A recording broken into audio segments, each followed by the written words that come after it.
जी, अस्सलाम वालेकुम। अच्छा, आपको याद होगा लास्ट वीडियो में हमने स्टॉक की लिस्ट को किस तरह से आपने डिफाइन करना है, किस तरह से लिस्ट को बनाना है, वो हमने आपको ट्रेनिंग दी थी। इस वीडियो में हम आपको बताएंगे कि आपने उस स्टॉक की क्वांटिटी किस तरह से ऐड करनी है, कि आपके स्टोर के अंदर जो सामान आ रहा है उसकी क्वांटिटी को आपने अपने सॉफ्टवेयर के अंदर किस तरह से ऐड करना है। तो आज की वीडियो हम बेसिकली वही ऐड करेंगे। तो वो परचेजिंग होती है, तो आप परचेज के मॉड्यूल में यहाँ पे परचेजेस में जाते हैं तो आप देखते हैं आपके पास ये कुछ यहाँ पे ऑप्शंस आ रहे हैं। तो आप सबसे पहले अगर आपने क्रेडिट सप्लायर्स को भी मैनेज करना है तो आप यहाँ पे अपना सप्लायर को डिफाइन करेंगे। मैं यहाँ पे जाता हूँ ऐड या मॉडिफाई सप्लायर में। तो देखें, एक कैश परचेज के साथ आपका बाय डिफॉल्ट हमने सप्लायर बनाया हुआ है। आपने न्यू सप्लायर बनाना है तो आप यहाँ पे न्यू के ऊपर क्लिक करते हैं, एंटर प्रेस करते हैं, जहाँ पे सप्लायर नेम आता है वहां पे आप सप्लायर का नाम लिख देते हैं। लेट्स सपोज मैं यहाँ पे डिफाइन कर रहा हूँ जी अली नवाज आपका एक सप्लायर है। यहाँ पे आपकी कोई कंपनी भी हो सकती है कि पेप्सी है, लेट्स सपोज नेस्ले है, ये कोई भी आपकी जो जिनसे आप जो है वो स्टॉक परचेज करते हैं आप उसको यहाँ पे डिफाइन कर सकते हैं। आप इसका एड्रेस दे सकते हैं, जैसे मैं यहाँ पे एड्रेस दे रहा हूँ जी जौहर टाउन लाहौर। बाकी इसकी फर्दर डिटेल्स हैं, जितनी डिटेल्स आपको रिक्वायर्ड हो आप यहाँ पे पुट कर सकते हैं। जैसे मैं मोबाइल नंबर के अंदर मोबाइल के नंबर को भी यहाँ पे एंटर करता हूँ 0304626103 मैंने ये मोबाइल नंबर भी यहाँ पे ऐड कर दिया है। तो मैं इसको यहाँ पे सेव करता हूँ। तो देखिए मैंने एक सप्लायर को अपनी लिस्ट के अंदर ऐड कर दिया है। अब हम चल के परचेजिंग डालेंगे। मैं इसको क्लोज करता हूँ, मैं परचेजिंग में जाता हूँ। तो सबसे पहले वो सप्लायर की डिटेल्स मांग रहा है मुझसे कि अपने सप्लायर की जो है ना वो मुझे डिटेल्स दें, किससे आप जो है ना वो सामान इसकी परचेजिंग करने लगे हैं। ठीक है, तो मैं सबसे पहले यहाँ पे डबल क्लिक करूंगा। जैसे ही मैं डबल क्लिक करूंगा तो मेरे पास सप्लायर की जो लिस्ट है वो ओपन हो जाएगी। वहां से आप अपने सप्लायर को सिलेक्ट कर लेंगे कि किससे आप परचेजिंग कर रहे हैं। लेट्स सपोज मैं यहाँ पे अली नवाज को ही यहाँ पे सिलेक्ट कर लेता हूँ। तो देखें वो सप्लायर यहाँ पे सिलेक्ट हो गया है, अली नवाज।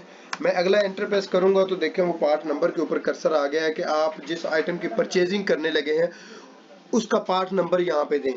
अगर आपके ऊपर आइटम के ऊपर जो है ना वो बार कोड लगा हुआ है तो आप उस बार कोड को यहाँ पे स्कैन कर देंगे।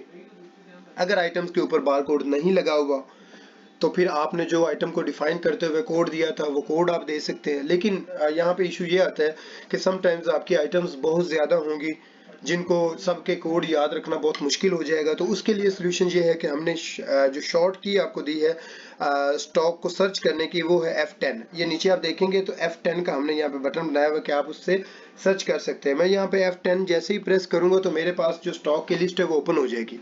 मैं यहाँ पे उस आइटम का नाम भी सर्च कर सकता हूँ। जैसे मैं XY लिखता हूँ तो XY से जो भी आइटम स्टार्ट हो रही होगी वो आपके सामने आ जाएगी। आप उसको यहाँ पे सिंपली एंटर प्रेस करेंगे तो आपके सामने वो आइटम आ गई है कि आपने इस आइटम की क्वांटिटी कितनी ऐड करनी है। लेट्स सपोज मैं इसको करता हूँ जी 100। तो मैं 100 की क्वांटिटी जो है ना इसकी मैंने अपने पास परचेज कर ली है। तो उसकी कॉस्ट जो है वो 350 आ रही है। और उसकी रिटेल प्राइस भी हम आपको यहाँ पे एक ऑप्शन दिया हुआ है कि आप यहाँ पे भी चाहें तो उसकी रिटेल प्राइस चेंज कर सकते हैं। कॉस्ट प्राइस भी आप चेंज कर सकते हैं और रिटेल प्राइस भी आप चेंज कर सकते हैं जिस रेट पे आपने कस्टमर को देना है। अगली आइटम को मैंने यहाँ पे स्कैन करना है। तो जैसे ही मैंने स्कैन किया तो वो ABC आइटम यहाँ पे आ गई। इसकी क्वांटिटी कितनी, मैंने कहा जी मैं 50 आइटम्स जो है ना वो इसकी परचेज कर रहा हूँ 90 रुपीज़ पे। तो ये भी कर दी। तो देखिए अगर वो है जी 39,500 का बिल बना है।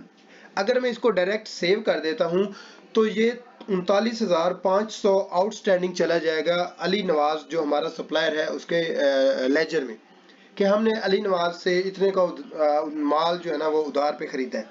लेकिन अगर मैं उसको पेमेंट कर रहा हूँ तो ये देखें पेमेंट का बटन है जिसकी शॉर्ट की F5 है। आप पेमेंट पे क्लिक करते हैं, एंटर प्रेस करते हैं। जितनी पेमेंट आप एट द स्पॉट कर रहे होते हैं उतनी पेमेंट आप यहाँ पे एंटर कर देते हैं। फॉर एग्जांपल मैं अगर पूरी कर रहा हूँ तो मैं एंटर कर दूंगा, पूरी पेमेंट ये ऑटोमेटिकली पहले ही आ रही है। अगर इससे कम कर रहा हूँ तो मैं यहाँ पे 30,000 यहाँ पे लिख देता हूँ और यहाँ पे मैं इसको सेव कर देता हूँ। अब देखिए वो कह रहा है 39,500 रुपए का आपका जो टोटल बिल था। अब आपने 30,000 पे कर दिया और बाकी 9,500 जो है वो आउटस्टैंडिंग है।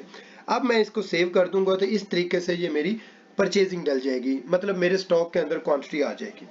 अब अगर मैं देखना चाहता हूँ कि मेरे पास कौन सा आइटम कितनी क्वांटिटी में पड़ी हुई है तो मैं पिच बैक करता हूँ और मैं जाता हूँ स्टॉक के अंदर। अगर ऐड मॉडिफाई स्टॉक करता हूँ तो यहाँ पे भी आप देख सकते हैं कि देखें ABC 50 पीसेस पड़े हुए हैं और XYZ आपके पास 100 पीसेस पड़े हुए हैं। अगर आपने रिपोर्ट के अंदर देखना है तो आप इसको यहाँ पे एस्केप का बटन प्रेस करके वापस जाते हैं और इसी स्टॉक के अंदर यहाँ पे है क्वांटिटीज रिपोर्ट।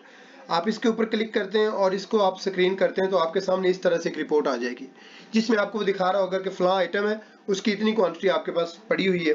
फला आइटम की इतनी क्वांटिटी आपके पास पड़ी हुई है।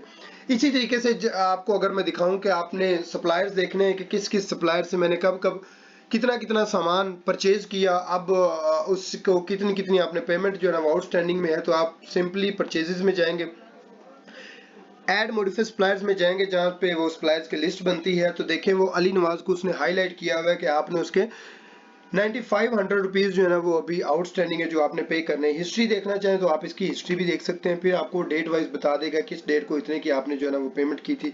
मजीद आप अगर इसको डिटेल में देखना चाहें तो इसकी यहाँ पे आप ये भी डिटेल देख सकते हैं। इस तरीके से भी आप अपनी रिपोर्ट भी निकाल सकते हैं, फला आइटम इतनी इस डेट को इतने की खरीदी और इतने पे कर दिए थे, इतनी आउटस्टैंडिंग है, ये सारी आपको रिपोर्ट यहाँ पे मिल जाएंगी। अब अगर आप अली नवाज को पेमेंट करना चाह रहे हैं तो आप उससे ऊपर वाले मॉड्यूल में जाएंगे, पेमेंट टू सप्लायर में आप यहाँ पे क्लिक करते हैं, कीबोर्ड से एंटर प्रेस करते हैं, अगला एंटर प्रेस करते हैं तो वो कह रहा है सप्लायर का नेम दें जिसको आप पेमेंट करने लगे। मैं यहाँ पे भी आपको बता दूं कि आप यहाँ पे सिंपली नाम लिखेंगे जी ALI, एंटर प्रेस करेंगे तो अली के साथ जो भी आपके क्लाइंट होंगे, आपके सप्लायर होंगे, वो ओपन हो जाएंगे। आप इसको एंटर प्रेस करते हैं तो देखें जैसे ही आपने अली नवाज को सिलेक्ट किया तो वो सॉफ्टवेयर बता रहा है कि 9500 रुपीज़ जो है ना वो इनके आउटस्टैंडिंग है जो आपने अभी पे करने हैं। तो आप अगर कैश के अंदर पेमेंट कर रहे हैं, चेक के जरिए कर रहे हैं, क्रेडिट कार्ड के जरिए कर रहे हैं, यहाँ पे और भी पेमेंट मेथड बन सकते हैं, वो जितने आप बनाना चाहें वो आप बन सकते हैं। यहाँ पे आप पेमेंट की डिटेल्स दे सकते हैं, ये ऑप्शनल होता है, देना चाहे ना देना चाहिए आपकी मर्जी। अगर कैश के जरिए पेमेंट कर रहा हूँ तो मैं यहाँ पे कैश के ऊपर क्लिक करूंगा तो मैं 9500 कैश के जरिए पेमेंट कर रहा हूँ। अब मैं अगर इसको सेव करता हूँ तो अली नवाज की मैंने पेमेंट कर दी है। अब अगर मैं इसको एड मॉडिफाई सप्लायर में जाता हूं तो देखें अली नवाज के कोई आपके पीछे जो है ना वो पेमेंट पेंडिंग नहीं है। इसी तरीके से ये सारी रिपोर्ट्स हैं, सप्लायर से रेलेवेंट आपकी रिपोर्ट्स होंगी, परचेज से रेलेवेंट जो भी आपकी रिपोर्ट्स होंगी ये सारी आपको मिल जाएंगी। जैसे मैं सप्लायर की स्टेटमेंट निकालना चाहता हूँ तो मैं यहाँ पे सिलेक्ट करता हूँ जी अली नवाज। जैसे ही मैं अली नवाज को सिलेक्ट करता हूँ तो मैं कहता हूँ जी मुझे अली नवाज का रनिंग बैलेंस की स्टेटमेंट दिखा दो, तो मैं इसको स्क्रीन करता हूँ तो देखिएगा वो आपको इस तरह से दिखाएगा। वो कह रहा है जी इस डेट को इतने की आपने परचेजिंग की थी, इतना बैलेंस था, फिर आपने इस डेट को उतने की पेमेंट कर दी थी 30,000 की, तो आउटस्टैंडिंग जो 9500 था, फिर आपने पेमेंट इतने की तो वो इतने पे हो गए, अभी जो है ना बैलेंस पीछे 0 है। तो इस तरीके से आप अपनी परचेजेस को मैनेज कर सकते हैं। आज के लिए यही आपको ट्रेनिंग देनी थी कि आपने किस तरीके से अपनी क्वांटिटी को ऐड करना है, किस तरह से आपने अपनी परचेजेस को मैनेज करना है। तो आज के लिए अस्सलाम वालेकुम, अल्लाह हाफिज़।